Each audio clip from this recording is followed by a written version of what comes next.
It's time to end this farce. The Sussex's marriage is over. Hello, and with all the regal splendor befitting the royal family, we extend our gracious welcome to the Princess Diana News Channel.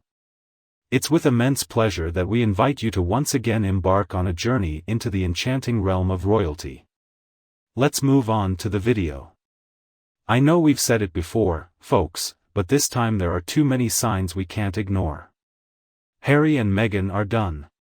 They just pretend to always be together for the sake of appearances. Now I understand why. They think it's best for their careers, especially Meghan's, and they also need to find a way to deal with the invisible children storyline. But at this point, I think it's safe to assume that Meghan and Harry are no longer living together and no longer having a romantic relationship. The Mirror published an exclusive on this same subject.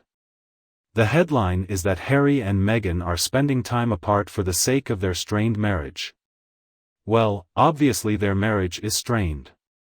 To begin with, they are both vile and evil people.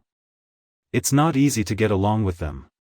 Additionally, since moving to the United States, their careers have taken a nosedive. They never had a truly impressive career to begin with, and at this point I don't know how they're going to continue to make money.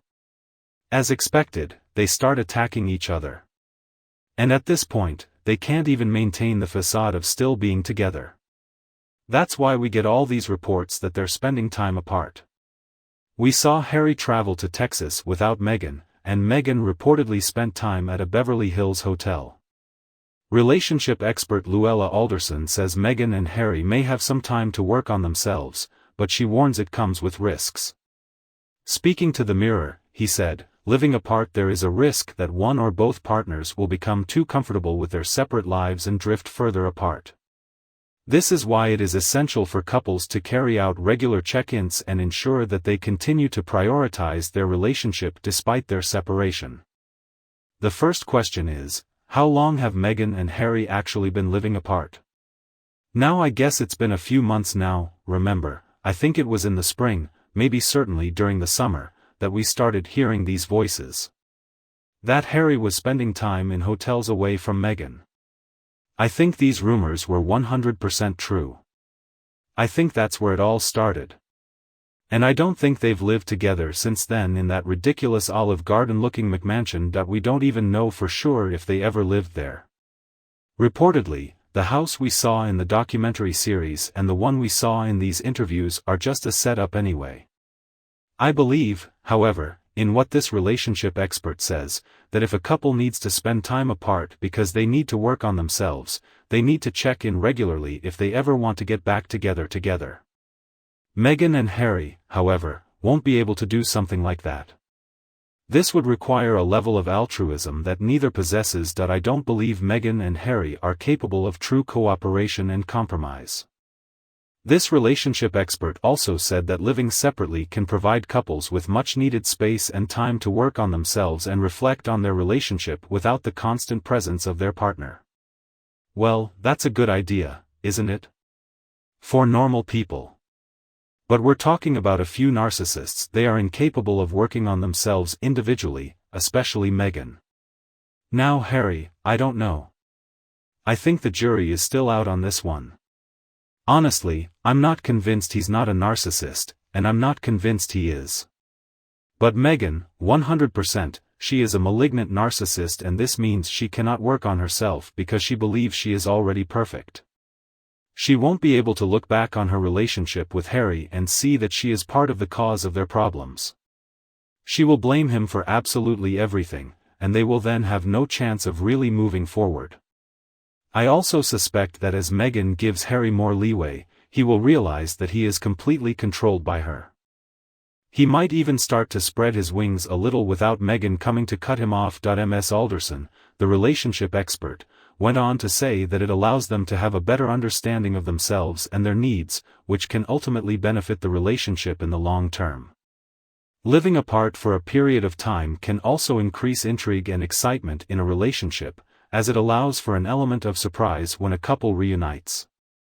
Well, once again, this will be impossible for Meghan and Harry because they are incapable of looking inside themselves. They are unable to develop a deeper understanding of themselves.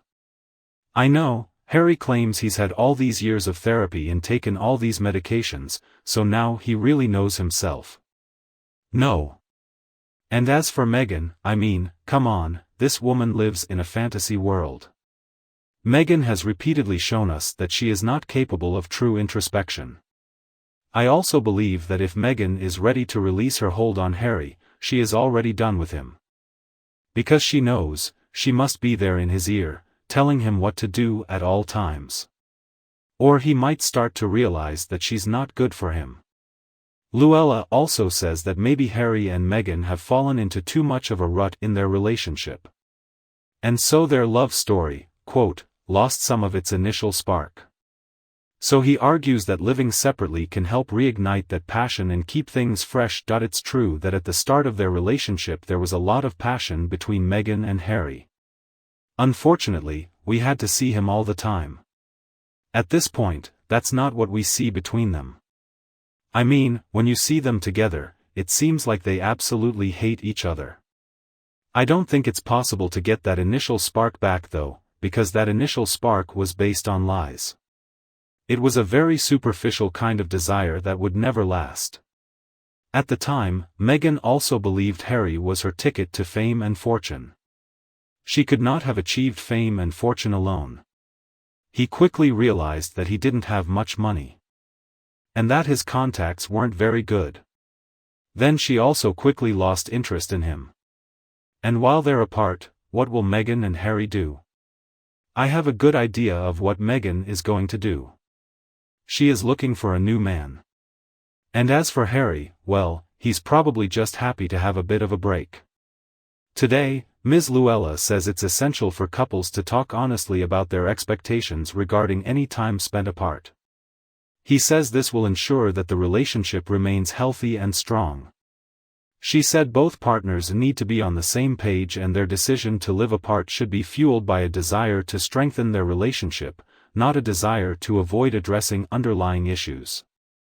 Harry and Meghan could take this approach to resolve any underlying relationship issues and strengthen their bond in the long term. This can be a healthy and mature way to deal with the challenges of a marriage. Harry and Meghan speak honestly. I mean, come on, he must be joking. Both are among the biggest liars on the planet. I don't believe for a second that they are honest with each other. They are not honest with anyone. They're definitely not being honest with themselves, and that's a big part of the problem. And what about the fact that they are both so incredibly self-centered? Good, Ms. Luella says every couple's journey is unique and what works for one doesn't necessarily work for the other. The most important thing is that both individuals prioritize their well-being and happiness, while maintaining their relationship as best as possible. So if living apart helps Harry and Meghan find balance and connection with each other and as a couple, it could ultimately benefit them in the long run. Again, I think this relationship expert is giving Meghan and Harry too much credit. Both are incapable of working on themselves, they are also not able to work on their relationship. What you see is what you get. They are empty inside. They are incredibly tasteless. And I don't see how living separately will solve these problems. I agree with Miss Luella that there are many underlying issues. But you see, they are not willing to work on these underlying issues. It's much easier for them to blame the royal family and blame everyone else for their problems. They don't want to look inside themselves and see that it's their hypocrisy, their greed, their jealousy that drives so many people away. The problems they are experiencing have nothing to do with Harry's family, they have nothing to do with Meghan's skin color. They have everything to do with Meghan and Harry's character flaws. Interestingly, I couldn't help but notice that this article doesn't even mention invisible children. I mean, what kind of story are they going to make up to explain the fact that these two kids just disappeared? Will they stop talking about them and expect everyone to forget they were supposed to have existed? Our video is up to here. Kindly share your thoughts in the comments section. As usual, please give this video a thumbs up and share it with anyone who might find it interesting. And before you leave, if you haven't already, click the subscribe button to stay updated with all the latest content from the Princess Diana News channel. Thanks for joining us, have a wonderful day, and I'll be returning soon in upcoming videos.